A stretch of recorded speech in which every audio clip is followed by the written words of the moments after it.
अहिल्यानगर शहरातील महत्त्वाचे police station म्हणून गाजले जाणारे कोतवाली पोलीस स्टेशनच्या पोलीस निरीक्षक असलेले संभाजी अभिमन्यू गायकवाड यांची नियुक्ती करण्यात आली आहे। पोलीस अधीक्षक सोमनाथ घारगे यांनी 25 सप्टेंबर रोजी हे आदेश काढले आहेत। पोलीस निरीक्षक प्रताप दराडे यांच्यावर मुंबई येथील महिलेच्या फिर्यादीवरून 22 सप्टेंबर रोजी तोफखाना पोलीस ठाण्यात गुन्हा दाखल झालेला आहे। त्यामुळे दराडे यांची तात्काळ नियंत्रण कक्षात बदली करण्यात आली होती, तर तोफखान्याचे पोलीस निरीक्षक आनंद कोकरे यांच्याकडे कोतवालीचा अतिरिक्त पदभार देण्यात आला होता।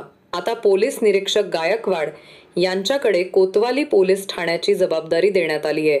गायकवाड यांनी यापूर्वी नगर जिल्ह्यात जामखेड तसेच पारनेर पोलीस ठाण्यात काम केलेले आहे। लोकसभा निवडणुकीपूर्वी फेब्रुवारी 2014 मध्ये त्यांची नाशिक जिल्ह्यात बदली झाली होती। त्यानंतर काही दिवसांपूर्वी ते पुन्हा नगर जिल्ह्यात बदलून आलेले आहेत।